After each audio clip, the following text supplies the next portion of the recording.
자, 이사야 선지자는 하나님과의 그 화평을 위해서 하나님께서 보내실 어린 아이가 태어날 것이다 라는 것을 미리 언약을 받았습니다. 그래서 이 어린아이는 어떤 왕이라고 했습니까? 오전에 평강의 왕이 나실 것이다 라고 했습니다. 그것이 이사야 9장 6절이었죠. 이는 한 아기가 우리에게 낳고 한 아들을 우리에게 주신 바 되었는데 그의 어깨에는 정사를 메었고 그의 이름은 기묘자라 모사라 전능하신 하나님이라 영존하시는 아버지라 평강의 왕이라 할 것임이라. 우리에게 날 한 아기는 바로 영원한 평강의 왕으로 오실 것을 봤습니다. 자, 이 세상의 평화는요, 무기와 권력을 통한 지금은요, 핵을 어떻게 가지냐, 이 핵의 균형을 통해서 평화를 유지하려고 하는 것이 이것이 세상 평화의 한계입니다. 여기에 전쟁은요, 여호와 하나님에게만 속해 있고요. 그래서 이 여호와의 전쟁만, 하나님의 전쟁만이 세상의 절대적 화평의 나라가 올 수가 있습니다. 여기에 영원한 화평의 나라는 지금 어떻게 되어 있습니까? 바로 당신의 아들이 십자가에 죽는 희생으로 인해서 곧 세상의 미련한 십자가로 인해서 이 땅에는 하나님과 화평했고 이 십자가의 정신으로 영원한 화평의 나라, 영원한 화평의 나라를 하나님이 세우셨고 우리가 이 나라의 법 가운데 사는 것입니다. 이것이 뭡니까? 바로 너희는 우리 십자가의 그리스도를 따르는 제자라고 하셨습니다. 이것이 없이는 성도일 수가 없지요. 그래서 한 아기가 태어났는데 이는 전능하신 하나님으로서 영원한 화평의 왕이었습니다. 근데 이 화평의 왕의 통치 도구가 무엇이었는가? 자, 우리 이사야 9장 7절을 한번 보십니다. 오전 본문이죠. 이사야 9장 7절.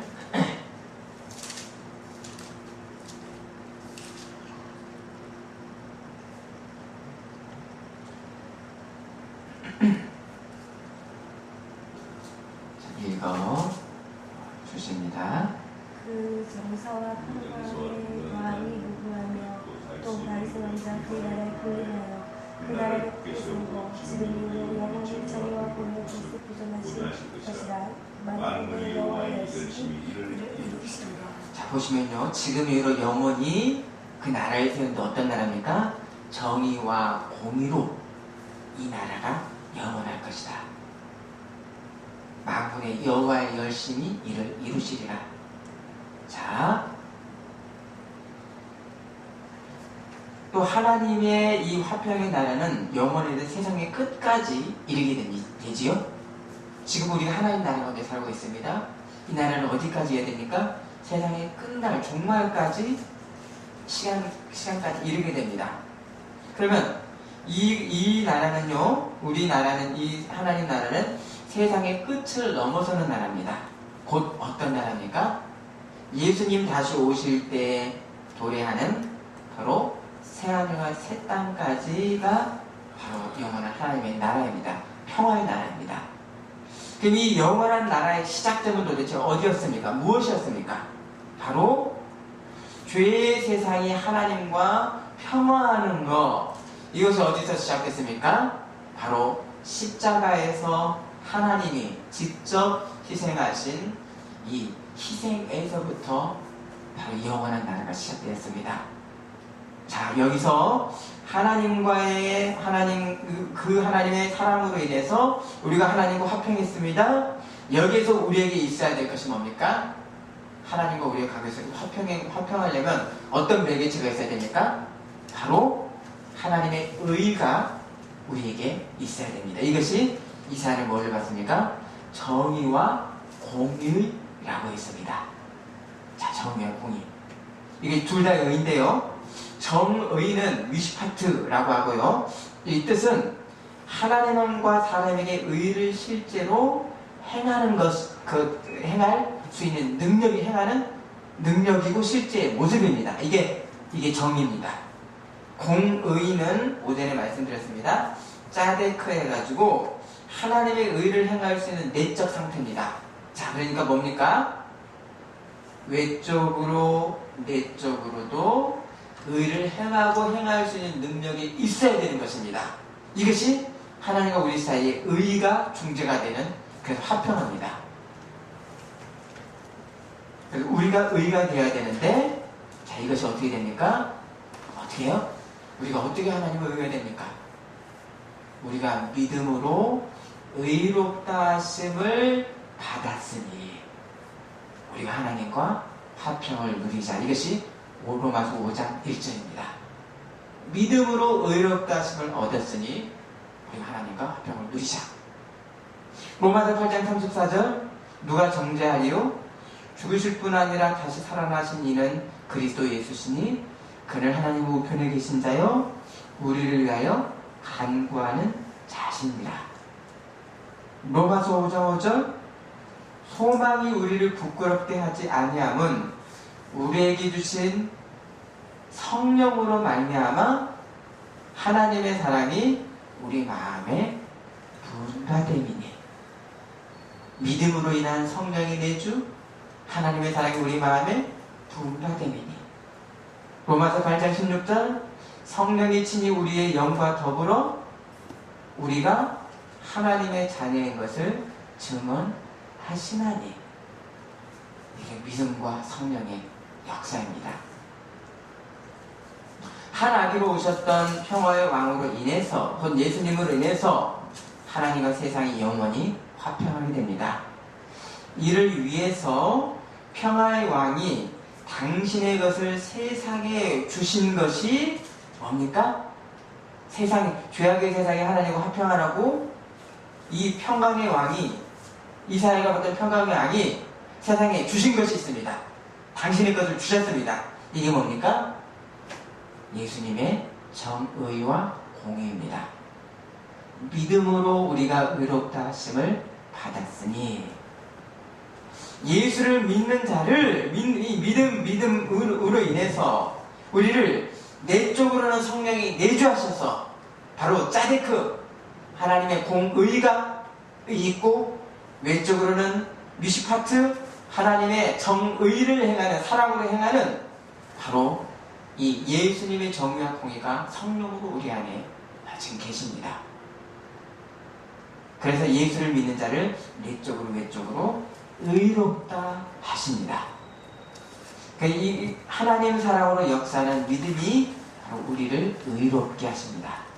믿음이 우리를 의롭게 하십니다. 자, 또 구약의 스가랴 선지자도요, 평화의 왕이 무엇을 타고 예루살렘에 들어오신다라고 예언했죠? 스가랴 선지자가 그는 겸손하여 무엇을 타나니? 나귀를 타나니 라고 했습니다. 그래서 이 나귀를 타시고 그 예루살렘에서 이분이 이루실 것이 뭐라고? 세상 끝까지 평화를 이분이 선포하실 것이다 라는 것을 언약을 받았습니다.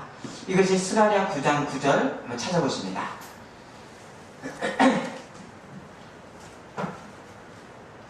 스가랴 9장 9절.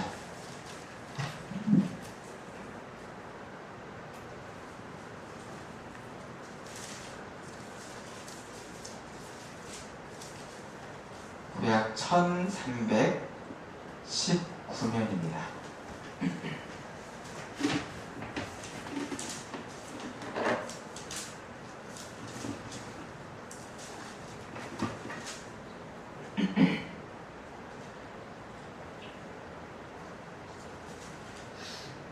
스가랴 9장 9절을 먼저 읽어주십니다. 시온을 따라 기뻐할지어다. 예루살렘을 따라 즐거이 부를지어다. 나의 왕이 내게 임하시나니 그는 공의로우시며 구원을 베푸시며 겸손해서 나귀를 타시나니 나귀 작은 것 곧 나귀 크구나. 내 왕이 내게 임하시나니 그는 뭐합니까? 공의로우시며, 당신만 오르실 뿐만 아니라 우리에게 의를 주시는 왕이시고, 그래서 어떻게 합니까? 그것을 구원을 베푸시며 입니다. 자, 나귀를 타셨던 의로운 구원자가 하실 일이 무언가? 스가랴는 앞서 언약을 받았죠? 10절입니다. 내가 에브라임의 병거와, 병거는 뭡니까? 무기실은 수세 정도 되겠죠? 예루살렘의 말을 끊겠고 전쟁하는 활도 끊으리니 그가 이방 사람에게 화평을 전할 것이요. 화평을 전할 것이요. 전쟁에 능하신 하나님은 어떻게 합니까? 세상의 활과 무기를 끊으셨습니다. 어떻게 끊으셨습니까? 어떻게 이 세상 가운데 영원한 화평의 날을 세우셨습니까? 하나님 힘으로요? 권능으로요? 아니요. 당신이 희생제물이 되는 십자가의 대속으로서 영원한 화평의 나라를 지금부터 영원까지 이루셨습니다. 하나님과 화평한 우리에게 십자가는 바로 하나님의 전능이십니다. 힘이 있고 없고의 어떤 다른 거짓 평화로서가 아니라 십자가에서의 자기 희생의 영원한 평화의 나라가 바로 그리스도의 나라, 즉 우리가 속해 있는 나라입니다. 여기서 하나님과 화평한 사람은 이것을 어떻게 뭘로 받았다고 해서 값을 주고 받았습니까? 값없이 은혜로 받았기 때문에 이 사람은 어떤 사람이지요? 겸손합니다. 로마서 4장 20절 아브라함은 믿음이 없어 하나님의 약속을 의심치 않고 믿음으로 경과해져서 무엇을 했다고 그랬습니까? 하나님께 영광을 돌렸습니다. 하나님이 언약하셨고 하나님이 이루실 일이기 때문에 하나님 앞에 영광을 돌리는 겸손한 사람이었습니다. 또 성도는 내 죄의 어떤 문제가 해결된 것만으로 끝나는 것이 아닙니다. 하나님의 어떻게 됐습니까? 우리는 죄의 문제가 해결된 것만 아니라 하나님의 자녀가 되었습니다. 왜입니까? 그리스도와 한 몸이기 때문에 우리 하나님의 그리스도 한 몸으로 자녀입니다. 그래서 하나님은 우리가 무엇을 먹을까 입을까 염려하지 말라 하셨습니다. 왜입니까? 하늘 아버지가 우리의 필요를 아시기 때문입니다. 그래서 우리가 하나님 자녀된 이 믿음 위에서 먼저 구할 것을 무엇라? 라고 하셨습니까? 너희는 먼저 이것과 이것을 구하라? 뭐라고 하셨죠? 하나님의 그의 나라와 그의 의를 구하라고 하셨습니다. 이것이 하나님께 영광의 인생입니다. 아버지시기 때문이죠. 믿음으로 우리를 구원하셨고 이게 보증이 있기 때문이죠. 자, 화평이라고 하는 헬라어는 에이레네이고요. 구약 히브리어는 화평이 뭐겠습니까? 자주 우리가 익숙한 단어인데요. 구약의 화평 샬롬입니다. 자, 어거스틴 사도 바울 이후로 아주 큰 신학자인데요. 이 어거스틴은 화평의 단계를 낮은 단계부터 아주 완전한 화평의 단계로 나누었습니다. 자, 첫 번째 먼저는 육체의 기관들이 조화를 이루는 육체적 화평, 즉 욕구가 충족된 생물학적 평화입니다. 이것도 평화라고 할 수 있죠. 부분적 평화일 뿐이죠. 또 더 올라갑니다. 인식과 행동의 조화를 이루는 지성적 평화. 그러나 이 우리의 지성이라는 것 자체가 어디에 기준을 두는가? 어떤 인간의 기준을 두면 그 지성이조차도 기준이 흐리기 때문에 이것도 불안한 평화입니다. 또요, 인생이 말씀에 순종해서 하나님을 의지하는 화평. 더 높은 화평이 있죠? 가장 완전한 질서와 하나님과의 친교가 지배하는 하늘나라의 화평으로 구분을 했습니다. 자, 하나님과 세상이 화평케 하시기 위한 이 세상의 구속사에서 아담 이후로부터 하나님께서는 그 언약을 주셨고 정하심이 있었고 그 구속사 가운데서 지금 이렇게 순차적으로 구원의 역사가 이루어졌습니다. 그리고 최종적으로 어디까지 이어집니까? 예수님 다시 오시는 새하늘과 새 땅 가운데 거기에서 완성이 되십니다. 자, 그럼 이 구약시대 때 하나님과 백성의 화평의 길로 주셨던 것이 뭐였습니까? 구약시대 하나님과 백성이 화평할 수 있는 길을 내어주셨는데 어떤 좀 불안정한 길을 내어주셨죠. 이것이 바로 구약시대 제사였습니다. 그래서 완전한 화평이신 예수님이 이 땅에 오시기까지 그전에는 어떤 화평의 그림자들이 있었는가, 이 구약 제사법에 대해서 한번 나눠보도록 합니다. 자, 구약 제사에서 제일 마지막, 우리 졸리니까 질문 드릴게요. 구약 제사에서 제일 마지막으로 드리는 제사가 뭐였겠습니까? 우리가 요제요? 요제를, 그 요제를 통틀어서 뭐라 그랬죠? 네? 아니요. 화목제물입니다. 화목제물. 제 구약에서 제일 마지막으로 화목제물이었습니다. 그럼 이 화목제의 특별한 점이 있는데요. 하나님 앞에 전부를 드리는 게 화목제입니다. 근데 하나님께서 당신의 그것을 갖다가 백성들에게 다시 백성들에게 내려주는 것이 화목제물입니다. 그래서 전체를 상징하는 중요 부위만 불로 태워서 제물로 드리는 것이 화목제물입니다. 어떤 것을 상징적으로 드렸는가? 레위기 3장 3절 4절 보면 화목제의 제물 중에 한번 찾아보십니다. 레위기 3장 3절 4절입니다. 구약 148면입니다.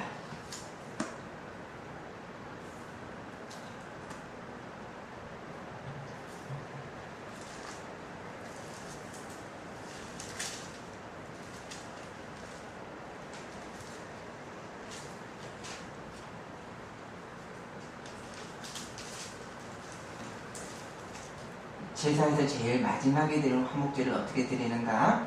그 법입니다. 자, 3장 3절 4절 읽습니다.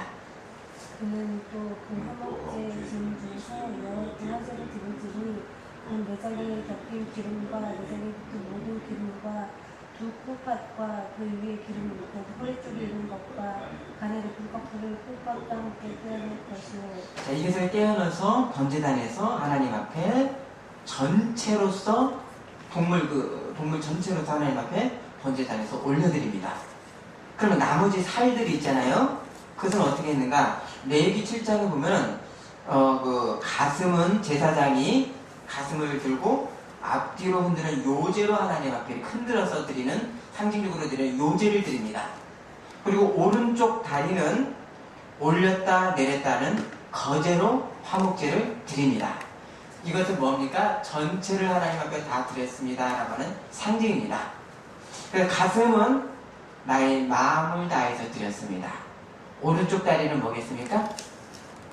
나의 온 힘을 다해 하나님 앞에 드렸습니다 라고 하나님 앞에 화목제를 전체를 드립니다. 그러면 이렇게 드렸던 오른쪽 다리와 가슴은 제사장의 양식이 되고요, 나머지 고기들 있지 않습니까? 이 고기는 어떻게 했습니까? 이 고기들 또한 하나님 앞에 전체를 드린 겁니다. 그런데 하나님이 백성들에게 다시 이것을 나눠주셔서 바로 이 제물을 드린 자, 그의 가족, 종, 그리고 성의 레인들, 가난한 사람들과 함께 나눠 먹었습니다. 자, 뭡니까? 화목제물을 하나님 앞에 전부를 드렸던 이 화목제물을 하나님의 것을 하나님은 어떻게 하십니까? 다시 백성들에게 주어서 백성들 간에 나눠 먹는 화평이 하나님과 죄 용서받은 사람 가운데 또 이 사람과 다른 사람들 가운데 화평이 이루어졌습니다. 자, 이제는 이 구약의 화목제물의 실체가 누구입니까? 바로 예수님이십니다. 골로새서 1장 20절, 그의 십자가의 피로 화평을 이루사 만물 곧 땅에 있는 것들이나 하늘에 있는 것들이 그로 말미암아 자기와 화목하게 되기를 기뻐하심이라. 예수님은 화목제물이시죠? 드리고만 끝났습니까? 화목제물이가 또 나눠 먹어야 됩니다. 어떻게 나눠 먹습니까? 오늘 우리 성찬으로 나눠 먹고요, 하나님의 말씀, 설교의 말씀으로 나눠 먹고요, 선포되는 말씀으로 나눠 먹고, 성도의 교제 가운데 나눠 먹는 화목제물로 나눠 먹습니다. 자, 여기서요, 구약의 화목제 제물은 죄인이 바로 드릴 수가 있습니까? 없습니까? 화목제물은 죄인이 드릴 수 있는 제물입니까? 아닙니까?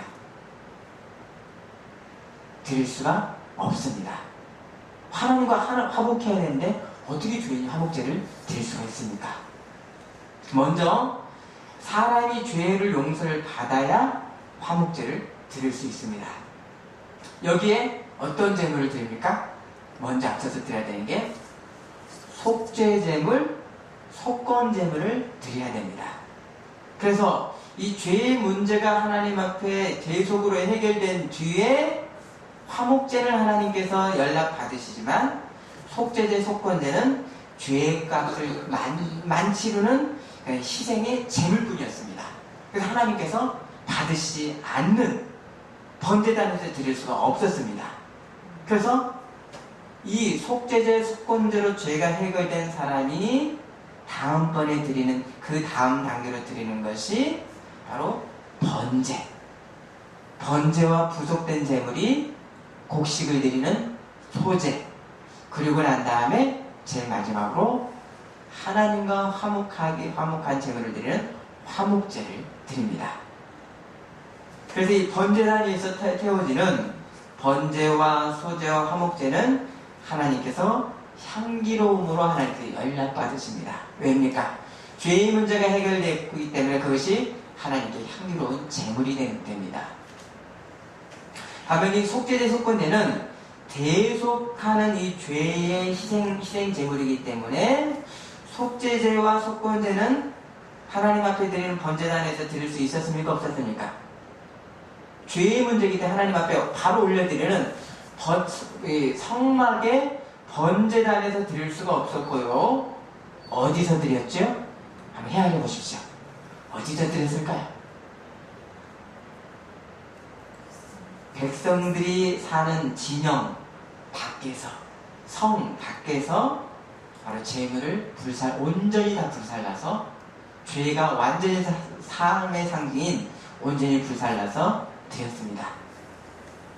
그래서 이 하나님께 대한 이 법적인 죄의 문제를 속죄제와 속건제에서 진영 바깥에서 해결을 받았습니다.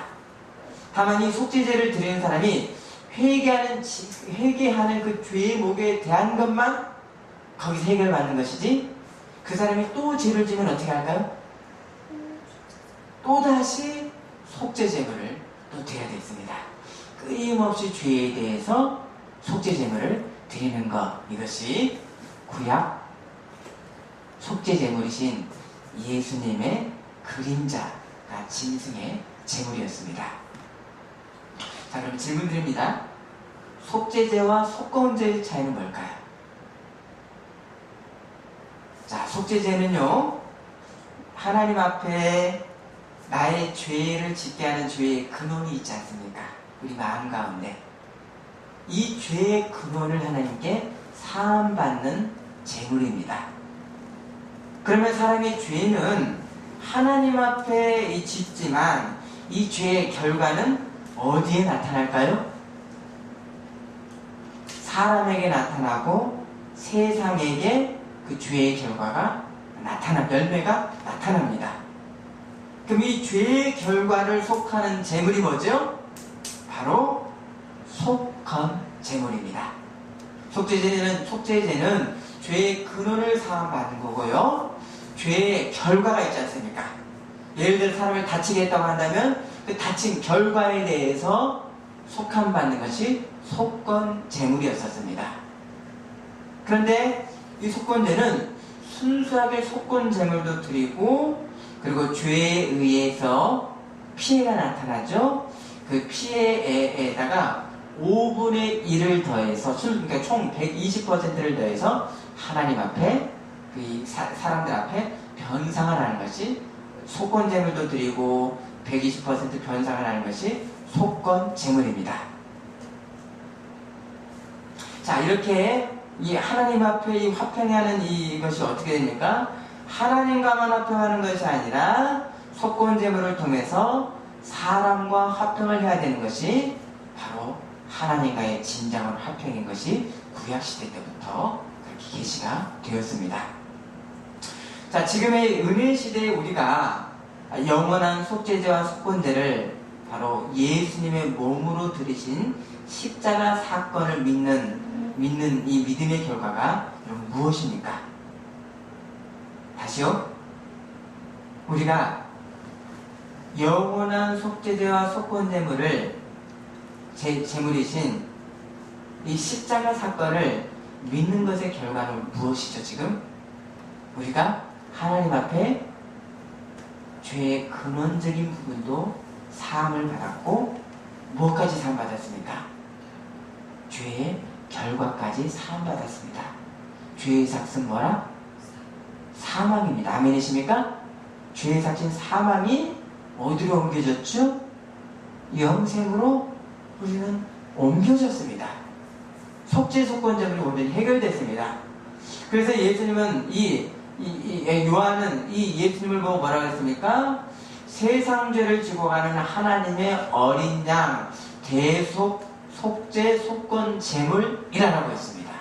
속죄 속건 제물이라고 했습니다. 자, 이렇게 속죄제 속건제로서 죄가 없는 사람만이 이제 하나님 앞에 드릴 수 있는 제물이 있는데요. 자, 이게 뭐라고 했습니까?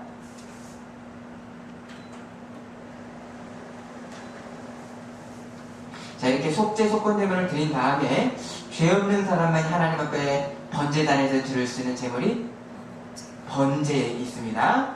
번제는요, 짐승의 모든 것을 하나님 앞에 온전히 드리는 제물입니다.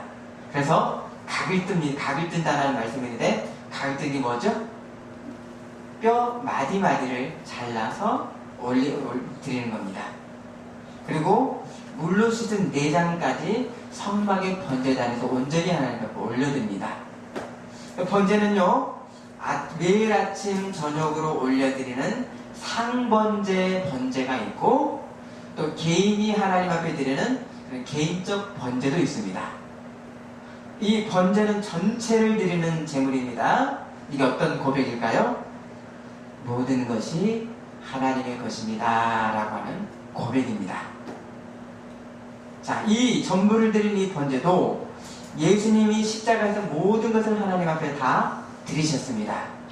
에베소서 5장 2절 한번 찾아보십니다. 에베소서 5장 2절.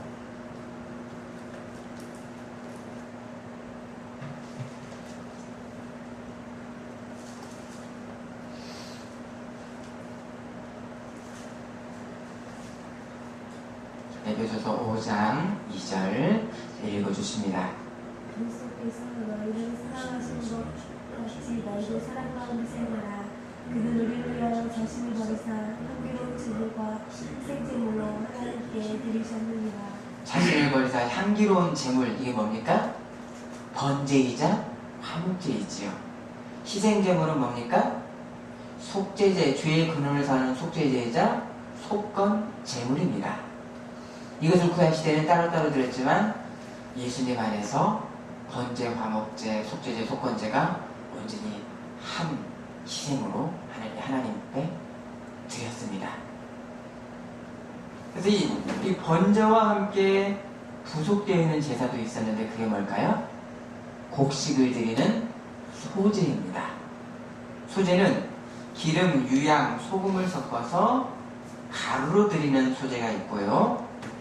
또 누룩을 안 넣고 안 넣은 이 무교봉을 화덕에 부어가지고 철판에 붙여서 드리기도 하고, 삶은 것을 무교봉으로 이 번제와 함께 부속해서 드리는 것이 소제입니다. 근데 이것이 왜 소제를 드렸습니까? 나의 먹고 사는 것이 하나님의 은혜입니다 라고 고백하는 것이 소제입니다. 이런 이 구약의 이 아주 어려운 이 제사법들을 통해서 이 제사들을 드리면서 백성들이 깨닫게 되고 눈으로 보게 되는 것이 있었습니다. 그게 뭘까요? 하나님이 이렇게도 거룩하신 분인가를 깨닫게 됩니다. 이렇게도 내 몸을 정결케 해야 되는 걸 깨닫게 됩니다. 또 동시에 뭡니까? 동시에 내가 이 하나님의 거룩에 미치지 못한다라고 하는 나의 죄악의 실상을 두려움 가운데 바라보게 됩니다. 그럼 이 백성들이 하나님 앞에서 내가 거룩하지 못하다라고 하는 이 두려움과 또 하나님의 거룩을 담고자 하는 이 모순적 상황 속에서 소원이 생기지 않겠습니까? 어떤 소원입니까? 내가 지금 이 불안한 이 재물을 드리지만 바로 하늘에서는 온전한 제사를 하나님이 드려주시고 받아주실 것입니다 라는 소원이 생깁니다. 곧 뭡니까? 하나님의 국률하심만이 나를 이 불쌍한 죄를 국률하게 여겨주시는 하나님만이 내가 구원을 받은 근거입니다 라는 것을 구약시대도 고백을 했던 것이지요. 그래서 이 구약의 이 제사법은 죄를 해결받고 하나님과의 한없는 화평에 대한 이 소망의 표현을 하나님 앞에 이 제사로서 드린 것입니다. 그런데 이 구약에서도 이런 이 속죄의 제사가 가능할 수 있었던 이 근원적인 요소는 다른 생명의 표현을 통한 대속 속죄 능력이 하나님의 어떤 법으로서 있었기 때문입니다. 그것이 레위기 17장 11절입니다. 자, 보십니다. 레위기 17장 11절.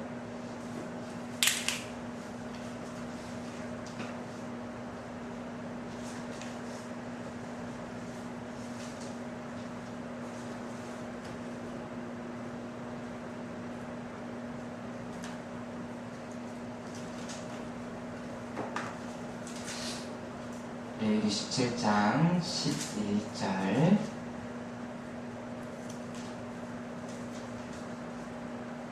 읽어주십니다. 육체의 생명은 피에 있습니다. 내가 이 피를 너희에게 두어 제단에 뿌려 너희 생명을 위하여 시키는 것이니 생명이 피에 있으므로 피가 죄를 속하느니라. 생명이 피에 있으므로 피가 죄를 속하느니라. 내가 이 피를 너희에게 주었으니 이 대속제물을 통해서 나에게 올 수 있다. 구약시대 때부터 하나님께 주신 은혜의 길이었습니다. 이런 이 피의 대속으로 인해서 죄가 해결된 사람이 맨 나중에 하나님 앞에 드렸던 제물이 뭐라고요? 바로 죄가 해결된 사람이 화목제물을 하나님 앞에 드리고 또 하나님이 당신의 것을 백성들에게 나눠 먹는 음식이 뭐였죠?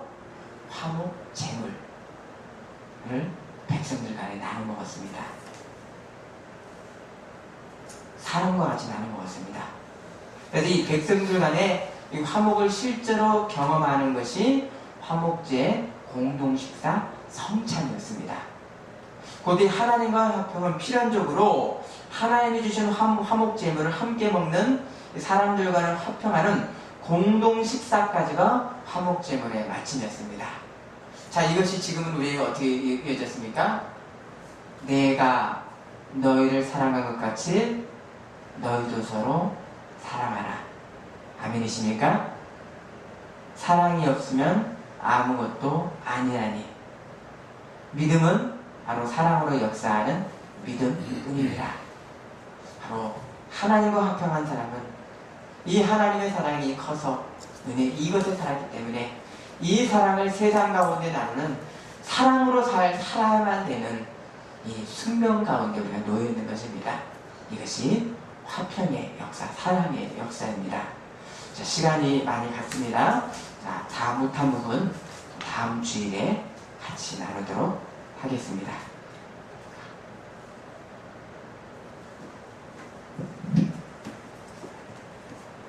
기도하겠습니다. 하나님 아버지, 구약시대 때로부터 짐승의 피를 통하여 죄의 대속을 은혜의 길을 열어주셨습니다. 그러나 그 짐승 대속이 너무나도 잔인하고 두렵고 또 복잡하고 또 매일 죄지을 때마다 해야 되는 불안정한 가운데서 이제는 예수님의 영단번의 대속으로 인해서 우리가 이제 하나님의 의가 되었고 하나님과 영원히 화평한 관계가 되게 하심에 감사와 영광을 드립니다. 하나님과 화평한 우리가 당신의 의로서 화평하기 때문에 우리도 이 하나님의 의, 하나님의 사랑을 우리 주변의 사람 가운데 나누고 이 하나님의 이 의의 능력의 사람으로 살 수 있도록 우리를 인도하여 주옵소서. 사랑의 진리, 사랑의 비밀, 사랑의 능력, 사랑의 기쁨 가운데 더욱더 우리가 깨닫고 풍성하게 살 수 있도록 우리를 인도하여 주옵소서. 예수님 이름으로 기도드립니다. 아멘. 410